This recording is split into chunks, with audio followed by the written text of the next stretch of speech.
1, 2, 3. Animo, Benilde!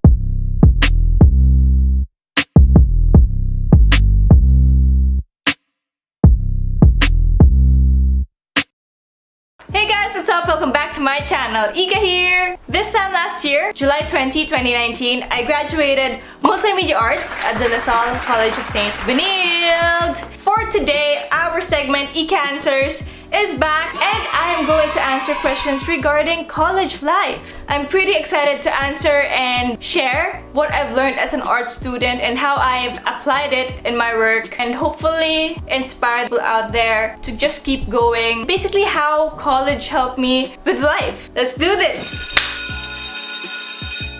So before I start answering your questions, just a little background about what multimedia arts is. In multimedia arts, you take up digital and traditional art. So it includes painting, sculpting, drawing, photography, animation, graphic design, video production, web. Aside from the technical skills you have, marketing, project management, communication. So it's basically being a jack of all trades in the field of art. And right now, let's have our first question. Naisip mo din ba mag-try ng wild things, knowing your personality kasi? Masaya naman yung college life ko. I can consider it as fun, but I wasn't able to do some wild stuff. Let's say like Happy Thursday, go on parties, drink with friends, because it really wasn't part of my interest. Pero I go out naman with my friends and I try to balance my life as a student sa school, family, friends, personal. Our next question is, what's your take sa pa-major subject naman to? Naiinis tayo because they're not related to our courses. Look at it as an opportunity so you can improve your skills. So just give your best kasi you can use that experience and you can use what you've learned sa mga next tasks mo. What is art for you? Art for me is more than just aesthetics, design. It's connecting with others through different platforms. It's super amazing how a part of an artist can be established in an artwork, and then that artwork has the story of the artist, and that story can inspire and empower other people, and it goes on and on. It's a cycle. So art is not really shallow. Art for me is really deep. Anong favorite street food mo nung college? Or do you even eat one? Please don't judge po, but I don't eat street food.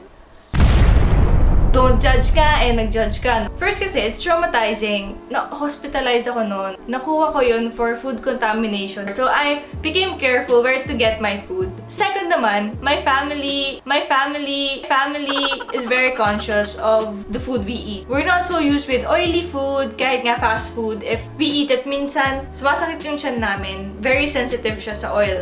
I have nothing against street food. It looks so yummy. It's just that ayoko sumakit yung tiyan ko kapag class, tas I had to go to the CR. Hinay-hinay lang din. What was the biggest struggle you went through in your whole college experience? I would guess it's PRJ, the thesis. Oh no! I'm going to explain the process of our thesis as multimedia art student. I don't know what the new process is, pero ito yung process nung time ko. It can only be individual or by pair. Bakit nga ba kami nag-individual? Hindi. You are going to take up thesis for 3 terms. So PRJ 1, 2, and 3. For PRJ 1, you have to create your research paper. Also, you have to make your defense. I prepared for it so much. I was super nervous, but I tried not to show it. So, good morning, sir. Good morning, ma'am. Tinignan nila ako. Ganun talaga. Kailangan ibigay yung lahat. I was trying to defend my paper, but at the end of it, I was told to go out of the defense room because they will deliberate if they would fail me or they would give me another chance. I was at the verge of crying and then the door opened. We're giving you another chance to revise your work. So I had to interview another set of people. I almost gave up. I had only a few days before the deadline. Wala pa akong na-interview. Wala daw silang time, no schedule available in the time frame I sent them. And then I tried to ambush interview, to go to schools, to go to companies. My family stood there for me. They tried to contact people. Even though I was ready. I was seriously ready to repeat, guys. See you next term, PRJ1. And then I received phone calls, emails na we can have an online call or a phone interview. Pero may frustrating moment pa yan. Kasi I went to the bathroom with my phone with me. And then, pasok ko sa loob ng cubicle. Nahulog yung cellphone ko sa inidor ko. Pero fulfilling that I was given actually a super high grade. Everything will be worth it.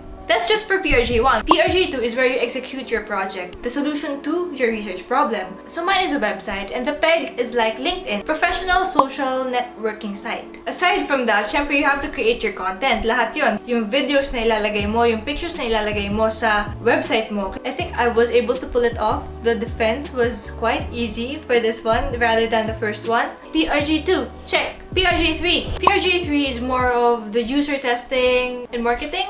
Did I code it correctly? Can you navigate to the website properly? What are the improvements that I have to make? Talk to possible companies or organizations who would want to buy website or at least the idea of the project. There's actually no defense. At this term, we have the Multimedia Arts Capstone Plenary, and that's the competition for this project. I prayed na hindi talaga ako kasama. Mamamatay ako sa kaba. I was part of the top 13 candidates. Prepared so much so that when I stand on stage, I could answer any question. Hopefully, nasagot ko naman lahat. Any number except number 1. Number 1. I was grateful for the experience. I was thankful for the trust. You will always be given the chance to step out of your comfort zone and just give your best. You can do it. Worst peer pressure experience during college. I wouldn't really say I experienced or met people with a negative vibe or negative influence on me. Diba people always say na surround yourself with people that reflect who you want to be and how you want to feel, and pwede kang mahawa doon. So that's what I did in college. We had the same goals. They were passionate, they were hardworking, because I wanted to be that kind of person too, yung magaling din sa art. I surrounded myself also with people who are better than me kasi gusto kong matuto. We help each other out, we mentor each other. The peer pressure was actually a positive response, not a negative one.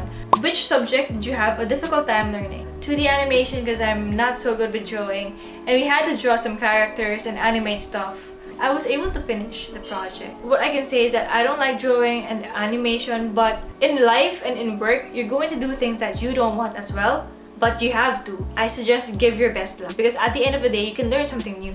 What you've learned, you can apply it in the future in other areas. In what ways have you integrated what you have learned in college to your job? So I was expecting to be a freelance artist after graduation or enter an advertising agency. But for my first job, I went into the corporate world and became part of HR. Yes, you heard that right. I was part of the Human Resource Department. But my work was a balance of MMA, doing collaterals, also communication. So, hindi ako magaling sa content creation, and I'm thankful that I got into this because I was able to improve my skills in communication as well as writing.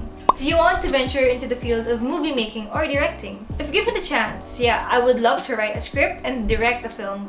But of course, you need experience before that. Like, I want to share my story through a script. Do you miss college? College might be stressful. Like, I had so many breakdowns, but it was fun. I love it when we go to shoots, when we use the green screen room in the campus. Kayo lahat. Kayo yung production crew, kayo yung editing, kayo din yung actors and actresses. Wala kayong choice. Nakakamiss din.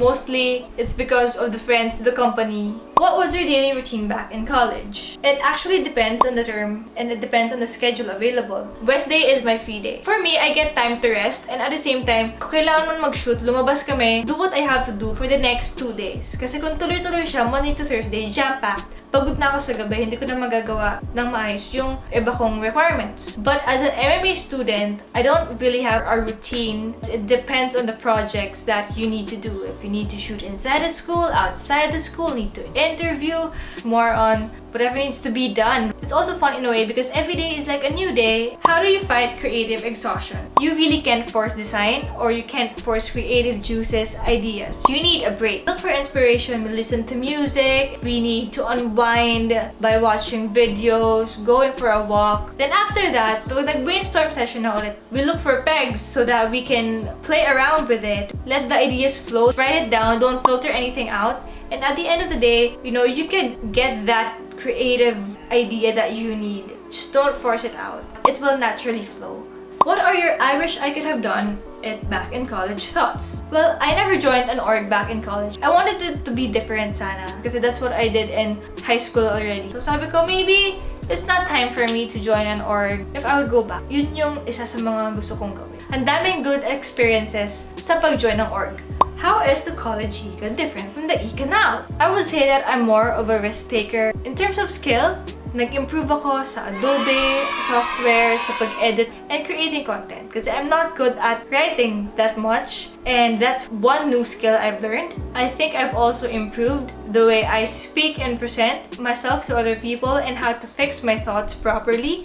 I believe that I really have grown professionally and personally when I started to work and I was given so much opportunities to grow. Can we learn MMA even if we're not art students? Yes, there are a lot of people na hindi naman yun yung course nila, not even art-related courses. Pero part ng hobby nila yung arts, photography, video editing, they're interested in it. And so what they do, they watch YouTube videos, tutorials, they look for online courses. The skills that we have, you can learn it also if you're really persistent. It may not be your forte, you might not have the eye for the design, pwede mo matutunan yung mga softwares, and through time, you would understand how to lay out something, how to create this and that. So practice lang naman yun. What's your biggest culture shock in Benilde or college in general? I wouldn't say it was culture shock, but it's something that I actually like. It's not the negative culture shock. When I entered Benilde and studied at the School of Design and Arts building, you see people carrying yung mannequin, mga fashion students, film and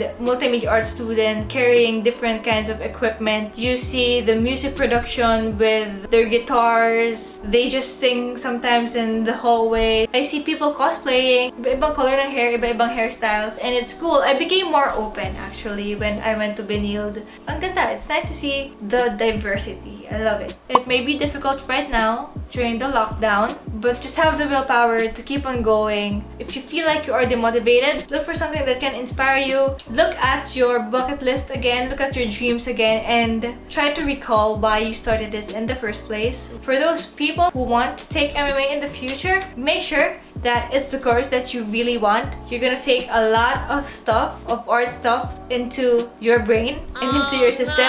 One tip is to not limit yourself with what your professors are teaching you. Go experiment in your design, go wild, explore and express yourself in the way you want your art to be. We don't really get to learn everything in the classroom. Your professors are there to guide you. You have to also visualize and think what you want, and you can always search them online, and then if you still don't get it, ask your professors to teach you. If you think it's hard to do, you think it's impossible for you to make it, that's the thing that you should choose. That's the thing that you should do.